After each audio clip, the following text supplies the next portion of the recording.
Buenos días y bienvenidos a Enfoque de los Sábados. Comenzamos nuestro programa naturalmente pensando en que el día de hoy se celebra el Día Mundial contra la Trata de Personas.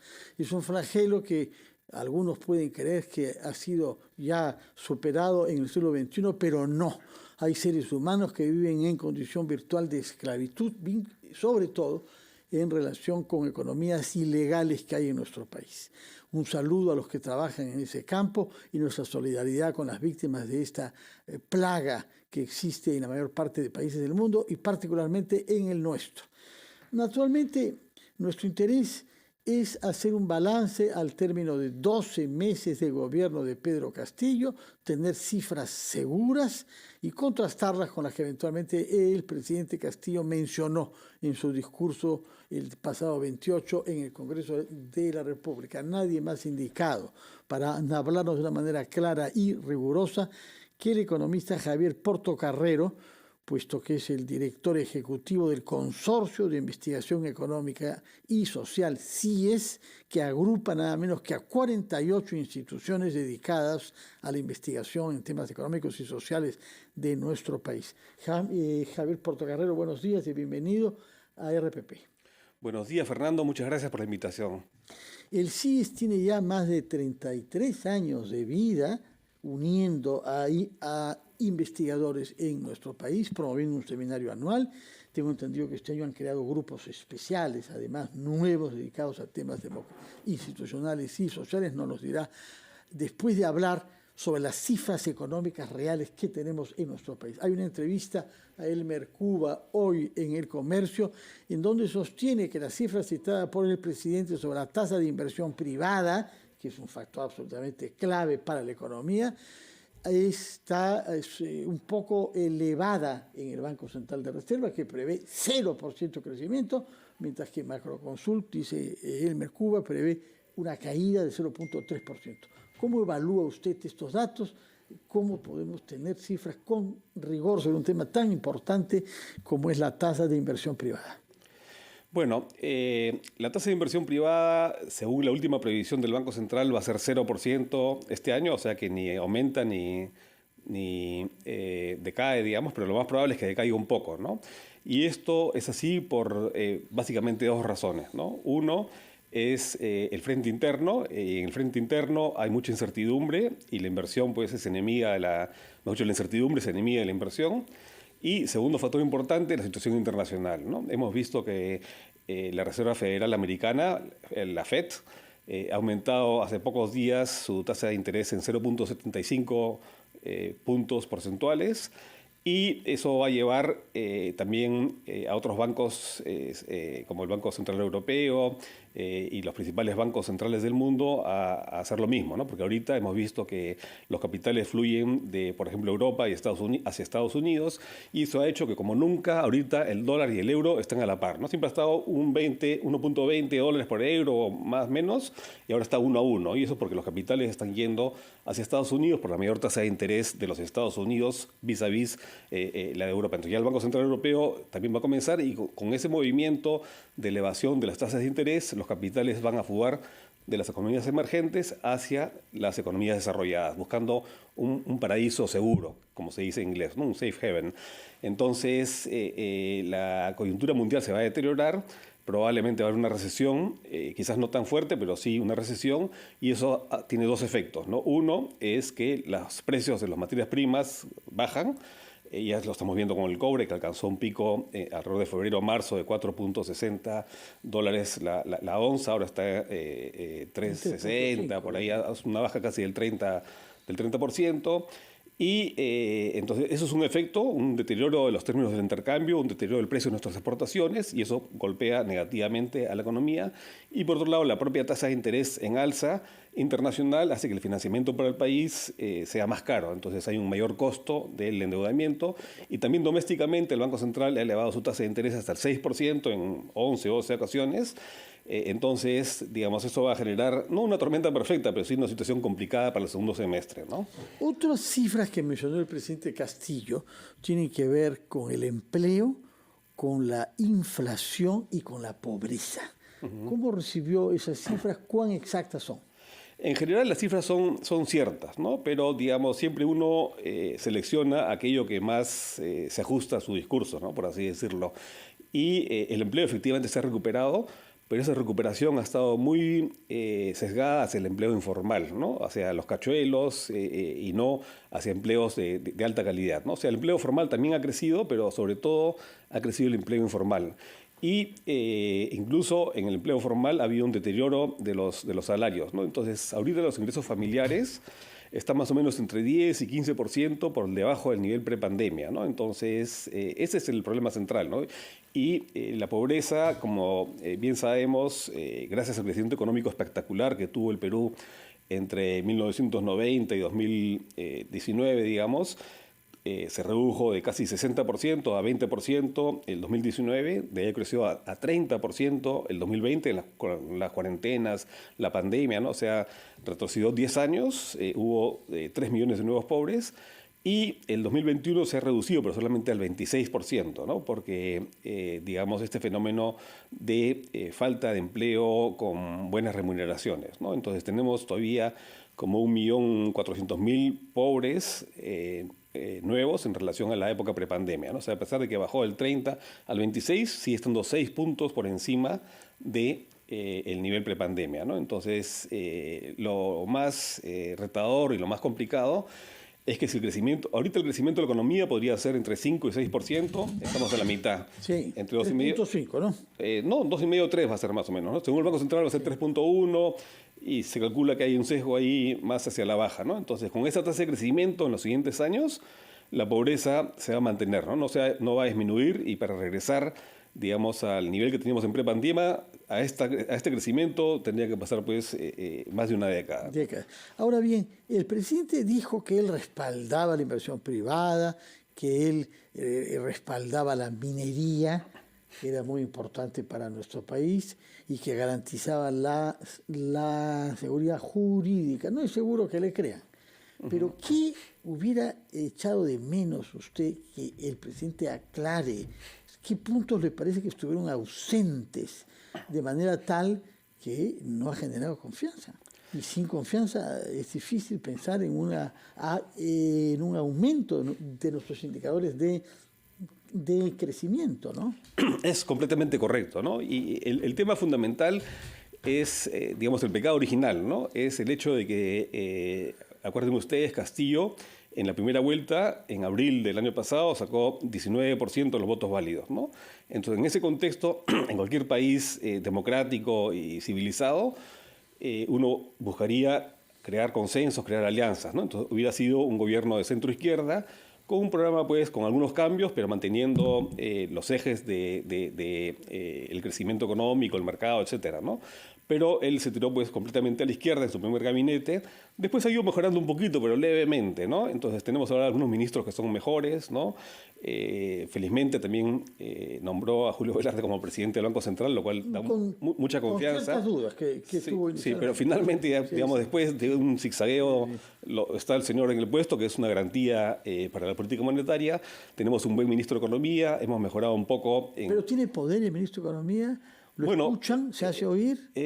Algo yo creo que sí, ¿no? Pero el tema fundamental, digamos, regresando al tema del discurso, es que el presidente dijo que iba a haber sorpresas en el discurso, ¿no? Y lo lamentable es que no hemos escuchado ninguna sorpresa. Ninguna sorpresa. Entonces, la única sorpresa es que no tiene nada que cambiar y que nos ha presentado un panorama del país magnífico, ¿no? Exactamente. Entonces, ahí lo que se requería es que hubiera una sorpresa. ¿Y qué sorpresa hubiera podido haber? Simplemente dar pues, un shock de confianza, ¿no? Es lo que el país necesita. Un shock de confianza. Nos va a decir, por favor, después de una breve pausa, cómo se hubiera podido hacer ese shock de confianza, qué significa y cómo se puede implementar. Nos lo dirá Javier Portocarrero, economista y director ejecutivo del CIES, después de una breve pausa para escuchar a los anunciantes de RPP. Estamos conversando con el economista Javier Portocarrero, que es director ejecutivo del Consorcio de Investigación Económica y Social, que agrupa a 48 instituciones dedicadas a las investigaciones en materia de economía y de sociedad. Y debía darnos una palabra sobre lo que el presidente no dijo y sobre la manera como hubiera podido favorecer que exista un shock de confianza en nuestro país. Así es. El presidente nos anunció sorpresas y la sorpresa es que no hubo ninguna sorpresa, ¿no? Pero, digamos, nunca es tarde para cambiar y por eso desde el sector académico, desde la sociedad civil, él debería aprender un poco a escuchar, ¿no? Y yo creo que todas las voces le dicen que tiene que hacer un giro hacia una política que elimine la incertidumbre de un ambiente de estabilidad y un ambiente atractivo para la inversión privada, ¿no? Entonces, eso es lo fundamental. Y para hacer eso, digamos, él requiere, por un lado, de alianzas políticas claras con negociaciones programáticas, o sea, no, digamos, hacer alianzas con individuos sobre la base de intercambios de favores, digamos, sino una alianza para fijar un programa común, como se hace en cualquier país desarrollado, ¿no? Cuando un gobierno nace con una base de votos más bien pequeña, debe buscar coaliciones políticas y en este caso ha debido ser una coalición política de centro-izquierda que una pues a los partidos actualmente en el poder, o sea, el Bloque Magisterial Perú Libre, con Acción Popular, con Alianza para el Progreso, sobre la base de un programa que implique, digamos, no hacer un gran cambio, sino cambios importantes, pero digamos que no afecten la sustancia ¿Por de qué la cree economía. usted que no ha tenido esa idea, él y quienes lo asesoran? ¿Qué se lo impide? Yo creo que ahí hay varios temas, ¿no? Él viene de un mundo sindical donde está acostumbrado a negociar, digamos, sobre la base de arreglos de muy corto plazo y muchas veces basados en intereses o demandas personales, eso por un lado. Y por otro lado, como él mismo lo reconoció, él no está preparado para gobernar, ¿no? Y eso es pues una falla tremenda, pero solucionable, ¿no? Y es solucionable digamos, si aprende bien a escuchar y él tendría que nombrar a un presidente del Consejo de Ministros que sea dialogante, que sea convocante. Ahí hay otro aspecto en el mensaje, por ejemplo, que no fue el más feliz, ¿no? Cuando él inicia el mensaje, lo inicia en un tono un poco confrontacional, ¿no? Atacando a la prensa, atacando al sector privado, y eso es innecesario políticamente, porque con eso no gana nada, sino más bien pierde, ¿no? Entonces ahí también se revela que no hay pues una experiencia política y una capacidad de manejo político que ahorita, digamos, sería sumamente importante, ¿no? Entonces, si él no la tiene, obviamente tiene que buscar un primer ministro que sí la tenga, ¿no? Y que a la vez, digamos, pueda hacer una convocatoria amplia a otras fuerzas políticas y dejar de lado pues los radicalismos extremos. Eso ya, todo el ideario Perú Libre, digamos, tenía sentido, si es que alguna vez tuvo sentido, antes de la caída del muro de Berlín, ¿no? Pero digamos ya... Hace más de 30 años. Exactamente. El mismo año que se creó el CIES, ¿no? El 89. Así es, exactamente. Bueno, ahora, todo esto ha sido dicho sin tomar en cuenta su situación judicial, que lo hace cada vez más precario, ¿no? Es un presidente que está sometido a 5 investigaciones fiscales diferentes y sobre el cual se ciernen nubes cada vez más oscuras hacia su salida. Exactamente, ¿no? Y ahí, digamos, todos los indicios, pues, son bastante claros y él, todo va a depender de la contundencia de las pruebas que tengan Bruno Pacheco y Juan Silva, si es que se pone a derecho como ha ofrecido. Si esas pruebas son contundentes, entonces yo creo pues, que ya los días están contados, ¿no? Pero no sabemos, eso es una incertidumbre total, porque si no hay un video, no hay un audio, no hay un manuscrito en la cual él, como persona natural, esté involucrado directamente. Si eso no hay, digamos, no veo condiciones para una vacancia o una Sobre censura. ese tema vamos a hablar después, poco después, con Lourdes Flores Nano, que es una abogada y una política de terreno y que nos dirá su opinión sobre ese tema. Quisiera regresar a los temas institucionales con usted, porque el CIES ha creado nuevos grupos de trabajo, me hacía saber usted, uno de los cuales tiene que ver con nuestra institucionalidad y con la reforma política, porque estamos ante el riesgo de que Castillo salga finalmente de una manera u otra y que recomencemos lo mismo con elecciones entre un montón de candidatos sin programas, sin debate y sin instituciones que garanticen el equilibrio en la gestión. Explíquenos qué cosa es lo que cree usted qué se debe conseguir para tener mejor claridad sobre eso y que creo que es el objetivo de uno de los grupos que está creando el CIES, ¿no? Efectivamente, hemos creado 3 grupos de trabajo, ¿no? Uno sobre el crecimiento económico inclusivo, 2 sobre el... Waldo Mendoza lo dirige. Con Waldo Mendoza como coordinador. El segundo grupo es sobre el tema de lucha contra la pobreza, y ahí lo dirige Norma Correa de la Universidad Católica junto con el aporte de Álvaro Monge de Macroconsult. Y en tercera instancia, el grupo sobre reforma política que lo coordina Milagros Campos, ¿no? Entonces, estos 3 grupos tienen más de 100 expertos y nos estamos reuniendo cada mes, cada uno de estos grupos, para ir avanzando en propuestas de política. Y como les comentaba Fernando, desde la academia queremos hacer un aporte al gobierno, al ejecutivo y también al legislativo para impulsar una agenda de reformas y sobre todo para, en el caso de crecimiento económico, impulsar la confianza, que es central, ¿no? Entonces, me estabas preguntando por el de reforma política, Sí, ¿no? sí. En el de reforma política...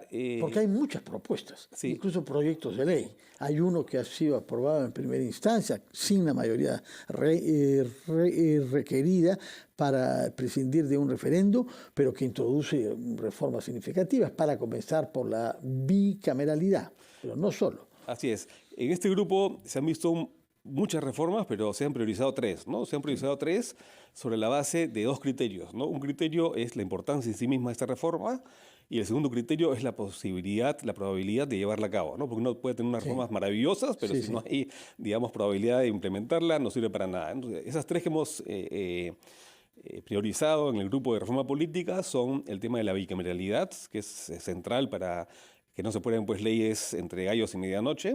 Segundo es el tema de la reelección de los congresistas, la reelección inmediata. Y de otras autoridades electas. También. Gobernadores, alcaldes. Exacto, sí.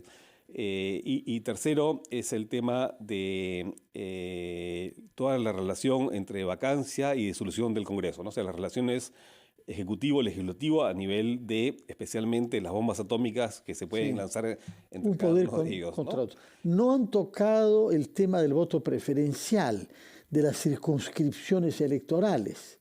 Todavía no lo hemos tocado. Y de los partidos. De los partidos sí, pero sobre todo estos 3, ¿no? Y el tema pues de la...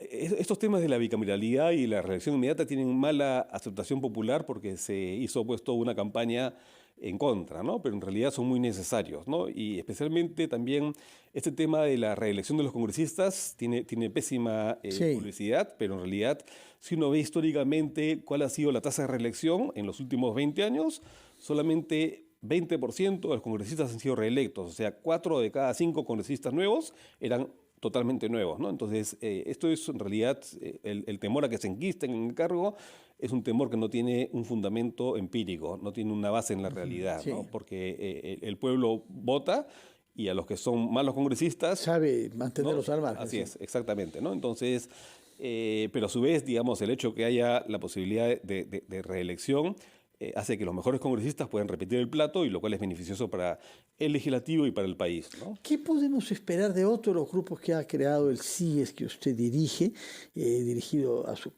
coordinado por Waldo Mendoza y por el señor Monge, me dice, de Macroconsult, respecto de la pobreza? Porque es un tema mayor, ¿no? Sí. ¿Qué líneas nuevas cree usted que van a salir de ese grupo de trabajo? Bueno, entre las recomendaciones que ha hecho ese grupo de trabajo están, en primer lugar, atender el muy corto plazo, ¿no? Y eso significa atender la emergencia que se va a dar en el sector agrario con el tema de los fertilizantes, eso en primer lugar, asegurar que haya una llegada de los fertilizantes a los fondos, a las unidades agrarias. En segundo lugar, lo que más ha subido en la pobreza es la pobreza urbana, ¿no? Con la pandemia, las ciudades sufrieron mucho más que el campo. En el campo, más o menos, la gente siguió trabajando.